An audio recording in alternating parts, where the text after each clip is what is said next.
Indigenization decree, that is before 76, the era of Obasanjo came in to turn things around in Nigeria. His first coming.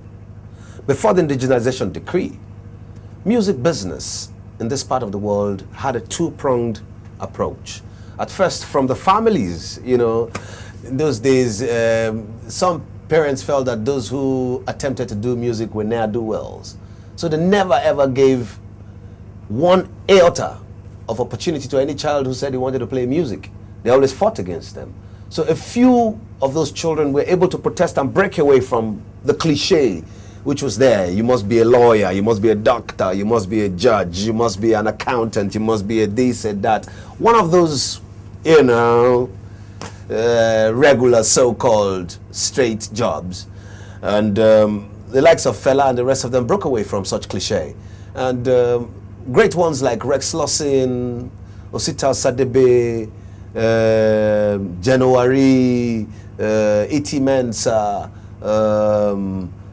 Victor Laya, you know, and many others were able to break through because the people who came into this part of the world to come and harness benefits of the music industry found that they could really, because there were numbers here, and they could work with it.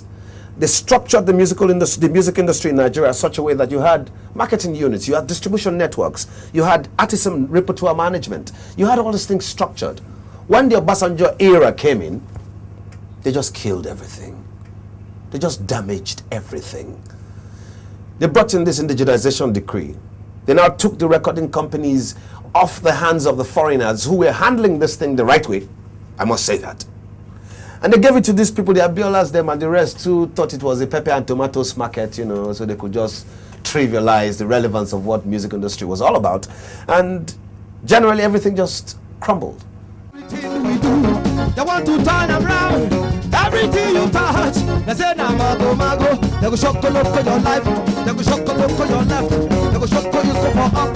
They go shock for down. Papa go shock your life. Brother go shock you go. Now waiting me shock I go tell you. Now when one man is trying to knock you down. Now when your brother try to put you for scale, they go they shock you say. We shock you go. We shock your life. Shokoloko yo, your mama go shokoloko you with the wish yo. Ha! Stop this shokoloko, make we go forward. Shokoloko not be good thing. I beg you stop with this shokoloko bango. I beg make we stop with this shokoloko bango. Shokoloko bango shake this one meeting today. We do the break or you burn the scatter the land you go. But if the TV scatter the face you go. The real economy day and night you go. No light, no water, no food, no house, no walk, no home. Everybody they suffer. I beg we stop with this shokoloko bango. Hey! But still, there's been, I feel there's been a very big surge, not only Nigerian music, but African music in the last 9-10 years. Would you say that the influence of the South African channel, Channel O, and similar channels that play indigenous African music and only African musicians and African artists influence in some way? Or what was the other reasons why there's been this great surge in the last 8, 9, 10 years, from Uganda to Kenya to Guinea-Bissau to Senegal to this Nigeria to, you name it, Cameroon? This music is bubbling. True. But you see, you must give it to one man who sacrificed for the whole of this part of the world. If not for the fella whose identity every part of the world holds in awe and in respect, I'm sure many of these people would not have had a sway. Hugh Masekela can tell you. It was the Fela factor that brought the Hugh Masekela factor back to play. Ask the Manu Dibangos of this world. Yes, they had a lot to offer. But you see, at a time when the world looked at music in general, the Western world found they had nothing now. They don't have a culture to go by anymore. They've traded everything off track. This part of the world, there's too much yet to be seen, too much yet to be heard of, too much yet to be felt, too many natural things. And these things are things the world needs, are things the world desires, and things the world truly deserves. So now the world is reaching out to this part of the world, the natural world, where the real things abound, where the real things exist. Look, if you listen to Sukus, listen to Wallop, Listen to all those sounds of Baba Mal, sounds of people like Salif Keita, Youssou N'Dour, and the rest of them. They're very African, they're very authentic, they're very African, very real, very natural sounds. And it's great. And if you consider the fact that the Western world is looking for real new things, they found the real thing somewhere. The only things that can make you move. African sound moves you, moves anybody. The drums we use, oh God. The sounds that come from our cultural languages. We have different, look, even just speaking alone in our languages is like singing. If I want to tell you what's wrong with you, just a simple what's wrong with you in Yoruba, it's like singing. You know what I mean? So people want to feel things that are natural at every given time. And the turn has come in the world where the focus is Africa. Towards that, they don't have an option. This is the center of the world. And it's about time for us to teach them now that the world is breaking apart, but this center is standing strong. We're coming up with newer things. The Channel O's of this world and the rest, they contributed in a great way to exposing some of those talents, but not extremely, not the way they should have. At one time, they were trying to enforce the Kwaito flavor into people. Kwaito really isn't really the West African or the African thing. Eh? I remember sounds from Maria Makiba. I remember sounds from old-time Hugh Masakelas and old-time Letambulu and the rest of them. They sang from within. That's Africa. That's what we need the world to continue to feel. That we stay limited, see through the eyes of the child is still innocent.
You are a young, dynamic broadcaster working for a private television in Lagos, Silverbird Television. What impact has private television had in the country? How far has it gone? The impact of private television is huge, a very huge impact in the sense that this is a country that is coming out. The pre-1999 Nigeria did not know much of private television. All we had was an NTA that was more or less giving us the news, especially as it concerns government, as it helps government in propagating its policies. But with private television, I want to say that to a large extent, we have been able to see our democracy being consolidated, being concretized on a daily basis.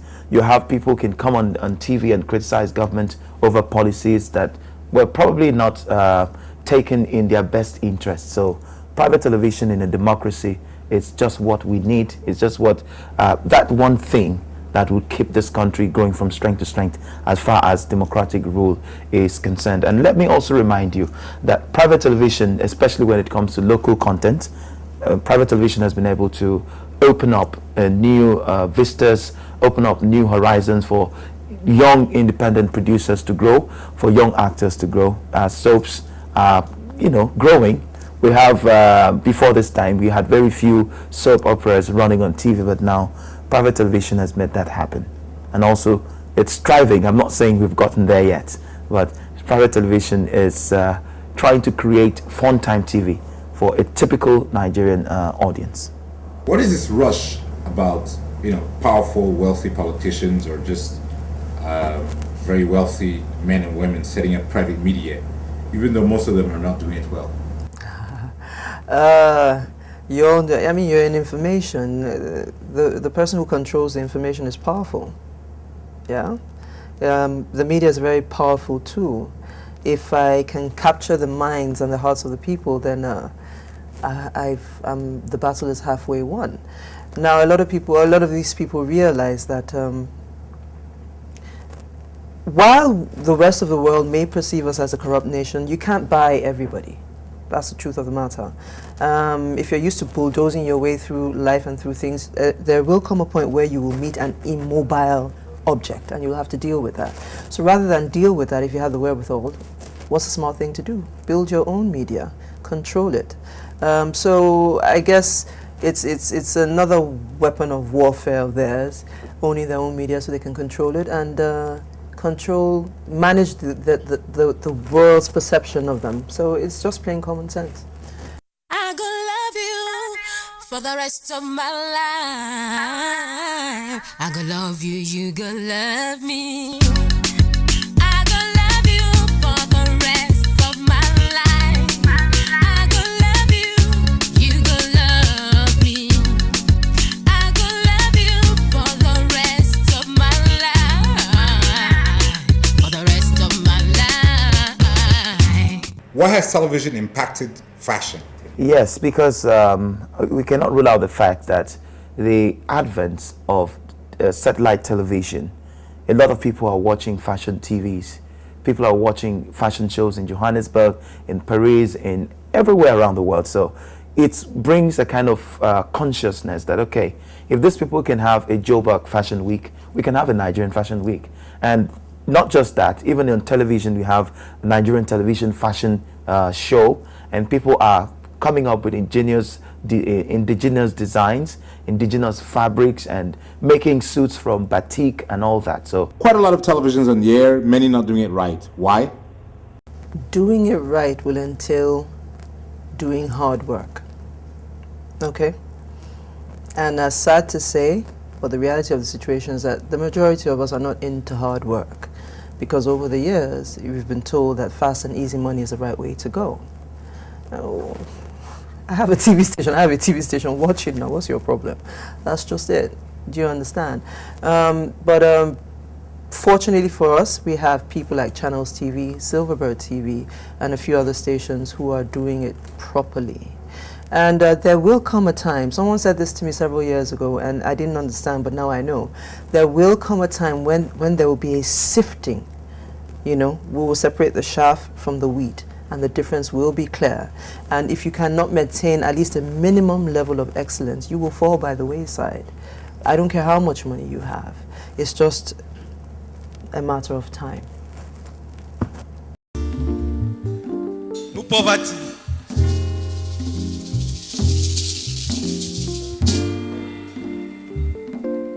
Take your fraternity, love, peace, and justice. We love you. The greatest people in the world are people who love everybody. And as you go out here, you're going to be a better man, loving everybody. Thank you.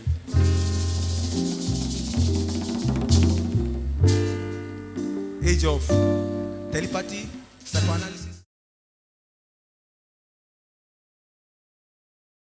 You have done quite a number of plays. Could you tell us a bit of the theater scene?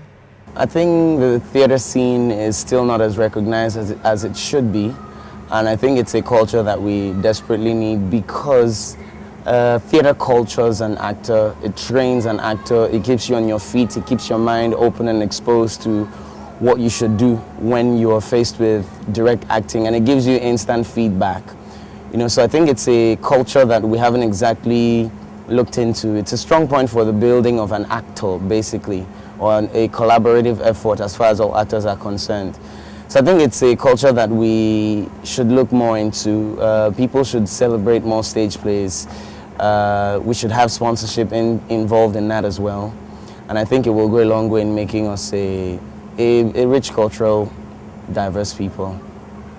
Performing for film or TV or performing for theater, which one is more rewarding?